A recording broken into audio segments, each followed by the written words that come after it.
আয়তীৰ উৰুলি আৰু বিয়া নামেৰে মুখৰ জাগিৰোডৰ ঠাকুৰ দুভা পুৰোহিতৰ মন্ত্ৰোচ্চাৰণে ঠাকুৰ দুভা হৰি মন্দিৰতে উখল মাখল পৰিৱেশ। কোনোবাই আহিছে পিতৃ মাতৃৰ বিয়া চাবলৈ, আন কোনোবাই আকৌ চাবলৈ আহিছে ককা আইতাৰ বিয়া। হয়, ঠাকুৰ দুভা দেৱ দামোদৰ দেৱ সংঘত আয়োজন কৰা হৈছে সমূহীয়া বিবাহৰ। একাংশ লোকে গন্ধৰ্ব বিবাহ কৰাই যুগ্ম জীৱনৰ পাতনি মেলিছিল। যদিও আৰ্থিক অনাটনৰ বাবে সম্পন্ন কৰিব পৰা নাছিল হৰগৌৰী বিবাহ, সেইসকল লোকক সহায় কৰাৰ মানসেৰে আয়োজন কৰা হৈছে সমূহীয়া বিবাহৰ। এই সমূহীয়া বিবাহত অংশ লয় অঞ্চলটোৰ 26 জোৰকৈ দৰা কইনাই। সম্পূৰ্ণ বৈদিক ৰীতি নীতি আৰু ধৰ্মীয় পৰম্পৰাৰে দৰা কইনাক মাহ হালধিৰে নোৱাই ধুৱাই সাজু কৰে পৰিয়ালবৰ্গই। তাৰ পাছতে সময় সাক্ষী কৰি বিবাহ পাশত আবদ্ধ হয় 30ৰ পৰা প্ৰায় 70 বছৰীয়া মুঠ 26 জোৰকৈ দৰা কইনা। লক্ষণীয় বিষয় এই যে কেইবাগৰাকী দৰা কইনাৰ সন্তান আৰু নাতি নাতিনীয়েও উপভোগ কৰিছে পিতৃ মাতৃ ককা আইতাৰ বিবাহ।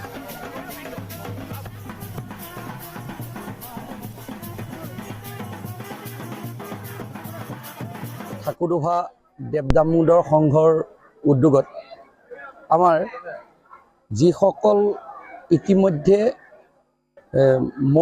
মনে মিলা বিয়া, ইতিমধ্যে সেইসকলৰ মনে মিলা বিয়াখন হৈ গৈছে। আমাৰ হিন্দু ধৰ্মৰ নীতি অনুযায়ী মাংগলিকভাৱে যিখন বিয়া হ'ব লাগিছিল সেইখন হৈ উঠা নাছিল। তেওঁলোকৰ হয়তো আৰ্থিকভাৱে খুবেই দুৰ্বল আছিল। আমি দেৱ দামোদৰ সংঘৰ সমূহ সদস্য বিষয়ববীয়া আলোচনা কৰিলোঁ। এই আৰ্থিকভাৱে যিসকল দুৰ্বল, সেয়েহে আমি অনুভৱ কৰিলোঁ যে সমূহীয়াভাৱে ইতিমধ্যে যিসকলে মাংগলিকভাৱে বিবাহ পাশত আবদ্ধ হোৱা নাই, তেওঁলোকক আমি আমাৰ উদ্যোগত আমি সমূহীয়াকৈ বিয়াৰ আয়োজন কৰিম।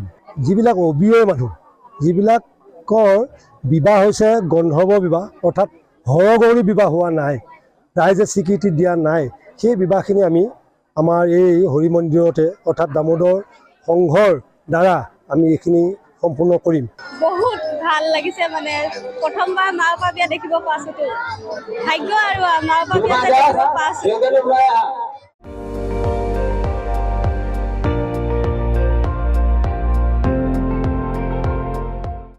আপুনি চাই আছে ND24, সৰ্বশ্ৰেষ্ঠ নহয় সৰ্বোত্তমৰ দৌৰত।